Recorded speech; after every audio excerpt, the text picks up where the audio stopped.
लोकमान्य तिलक। शिवाजी द्वारा स्थापित स्वराज्य नष्ट होकर देश अंग्रेजी साम्राज्य की बेड़ी में जकड़ा गया। सन 1857 का स्वतंत्रता युद्ध विफल हुआ। भिन्न भिन्न विद्रोह, क्रांति प्रयत्न इस विदेशी साम्राज्य की नींव को हिलाने में असमर्थ दिखाई दिए। विख्यात विचारक विदेशी सत्ता की मुसाहिबी कर विनम्रता से अधिकाधिक अधिकार प्राप्ति के लिए आवेदन करने और विदेशी शासन का कामकाज चलाकर उसे अधिकाधिक दृढ़ बनाने में मग्न रहे। दास्ता का विषय राष्ट्र शरीर में फैलने लगा।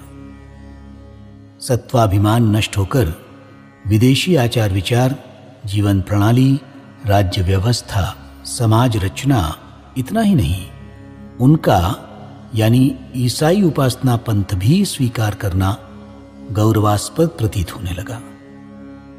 उस समय अपनी सारी बातों के बारे में घृणा और तुच्छता लगने लगी। प्राचीन परंपरा से चिपके रहने वाले कतिपय लोगों के हृदय में अंधश्रद्धा, पूर्वाचार्यों द्वारा बताए गए ज्ञान का विकृत संस्कार, वेद वेदांत आदि राष्ट्र के चैतन्यमय ज्ञान का अज्ञान और विपरीत ज्ञान, भीरुता तथा अकर्मण्यता के कारण ना विष्णु पृथ्वीपति जैसे पवित्र विचारों को अपवित्र अर्थ देकर विदेशी राज्यकर्ताओं को विष्णु मानकर उनके सामने घुटने टेकने की जघन्य वृत्ति का संचार हुआ। तात्पर्य यह कि सभी क्षेत्रों में सत्व नष्ट होने की भीषण अवस्था उत्पन्न हो गई।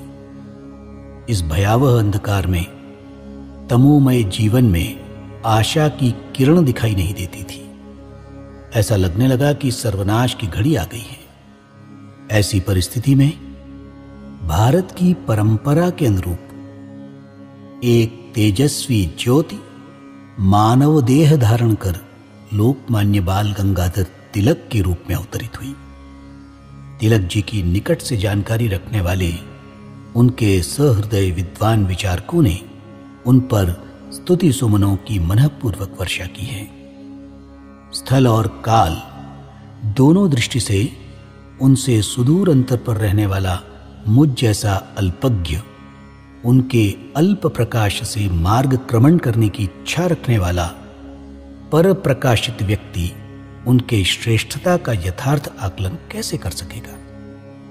परंतु उनकी जन्म शताब्दी के पुण्य पर्व पर उनकी कीर्ति का गान अनेक सुविख्यात लोग करेंगे और उनके साथ मैं भी वेड़े वाकड़े गाइन परी तुझा म्हणवीन, बिना सुरताल में गाऊं फिर भी तेरा कहलाऊं।